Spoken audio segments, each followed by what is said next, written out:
Vira e mexe eu menciono as diferenças entre modo fantástico e gênero fantástico e quais são as características do gênero fantástico. Mas aqui eu vou explicar a continuação desse tema na forma do que a gente pode considerar como a atualização do gênero fantástico no século XX. Ou seja, eu estou falando aqui do neofantástico. E nesse ponto, fica aí até o final desse vídeo porque eu vou te apresentar os 3 elementos que você tem de prestar atenção na hora de você criar o seu conto neofantástico. E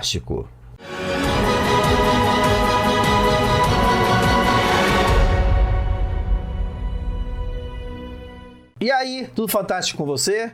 A proposta teórica que a gente vai tratar aqui do neofantástico é o resultado das pesquisas do crítico argentino Jaime Alazaki, falecido em 2014 e que ganhou forma no ensaio de 1990 chamado Que es lo neofantástico, que foi publicado inclusive aqui nessa obra de 2001 do Davi Roas, outro escritor e pesquisador do Fantástico, Teorias de lo Fantástico, onde reúne diferentes ensaios, diferentes visões do Fantástico. E na parte mais contemporânea, o Davi Roas fala justamente do Neofantástico do Jaime Alazaki, tá? Então fica a dica, obviamente pelo título você está vendo que não tem tradução no Brasil, mas vale a pena você conhecer. Nesse ensaio, o crítico argentino defende a necessidade de se pensar as transformações que o gênero fantástico sofreu em virtude de várias e profundas mudanças que marcaram a primeira metade do século XX, como a Primeira Guerra Mundial, a crise na fé da ciência como solucionadora dos problemas da sociedade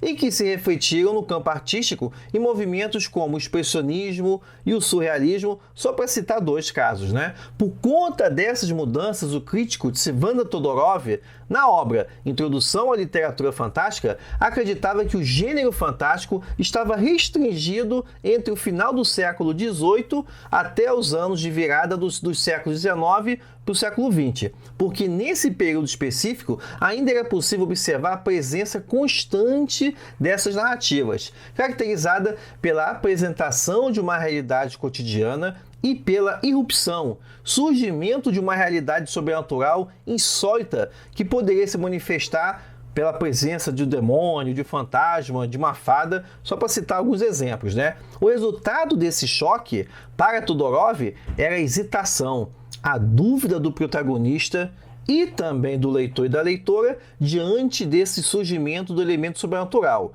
E eu estou vendo isso de fato? Isso está acontecendo mesmo? Estaria eu sonhando? São essas perguntas que regulam, que aparecem comumente nas narrativas do gênero fantástico. Enquanto essa dúvida permanecer na história, estamos no território do gênero fantástico. E nesse ponto, o medo e o terror são fortes componentes. Se esse elemento sobrenatural não provocar hesitação no personagem e no leitor porque é algo natural do mundo retratado, então estamos diante de outro gênero, o maravilhoso, como temos na fantasia e em algumas narrativas de ficção científica. Por outro lado, se esse elemento sobrenatural tem explicação em nossas leis lógicas, então estamos diante do gênero estranho, como vemos no Gótico Explicado de Anne Radcliffe, no Conto de Detetive e também na ficção científica. Olha o vídeo do canal Fantasticursos, onde eu falo disso. Mas o século XX apresentou problemas com essa limitação do gênero fantástico. O que fazer, por exemplo, com a obra de Franz Kafka, e de Jorge Luis Borges, e de Julio Cortázar? Nesses 3 casos, que não apresentam uma realidade cotidiana que é invadida pelo sobrenatural, narrativas em que o medo e o terror muitas vezes nem estão presentes. O próprio Cortázar, em palestra em 1962, disse que aceitava que a obra dele fosse chamada de fantástica apenas por falta de um termo melhor.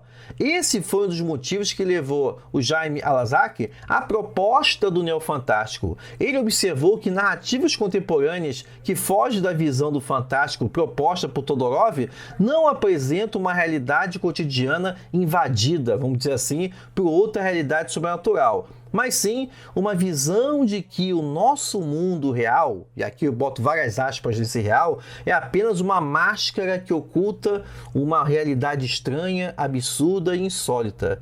Nesse caso, não há um choque entre as 2 realidades, mas sim uma intervenção de um universo no outro. Para Alazaki, a intenção do conto neofantástico não é de provocar medo ou terror, mas sim inquietude ou perplexidade diante das situações narradas. Essa mesma percepção de que alguns contos fantásticos do século XX se diferenciavam dos seus pares do século XIX também levou o escritor e crítico Ítalo Calvino, na obra Mundo Escrito e o Mundo Não Escrito, de 2015, a usar o termo fantástico cotidiano, e levou o também escritor e crítico Davi Roas a empregar o termo fantástico contemporâneo na obra Teoria do Fantástico, de 2001, que eu mostrei aqui no início do vídeo.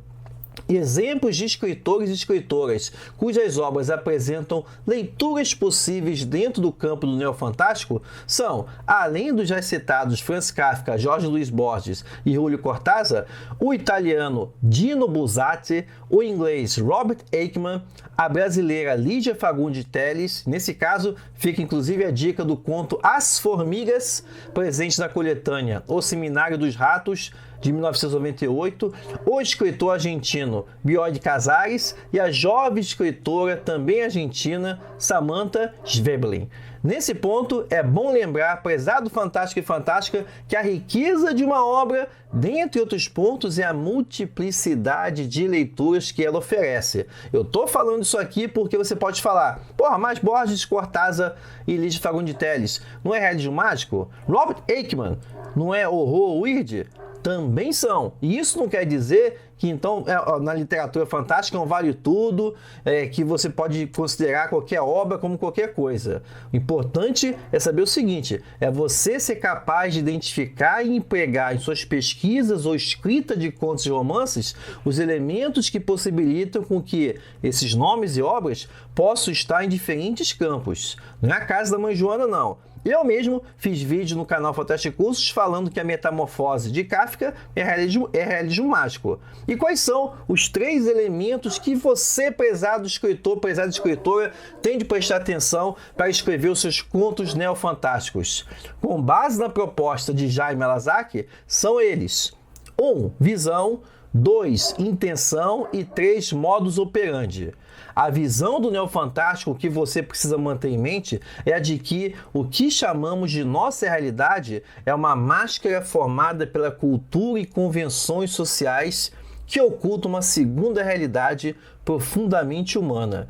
Você vai trabalhar no seu texto com essa segunda realidade. Como? O elemento fantástico não vai brotar na narrativa de forma a causar tensão junto ao personagem e também o leitor e a leitora. O elemento insólito, vai se infiltrar na narrativa, vai se infiltrar na história e vai ser rapidamente manejada como parte do cotidiano e não como algo separado.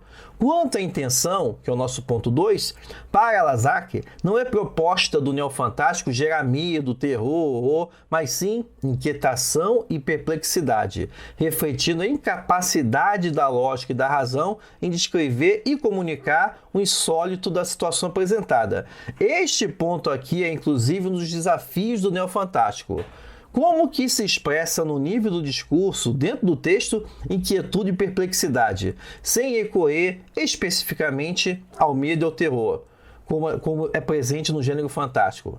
Por fim, terceiro ponto, o modus operandi, que aqui a gente está falando da estrutura da narrativa propriamente dita. Ao invés de apresentar um real que é interceptado pelo sobrenatural, desde o início da narrativa neofantástica, temos a instalação do insólito, evitando assim qualquer contestação ou eventual resistência a ele.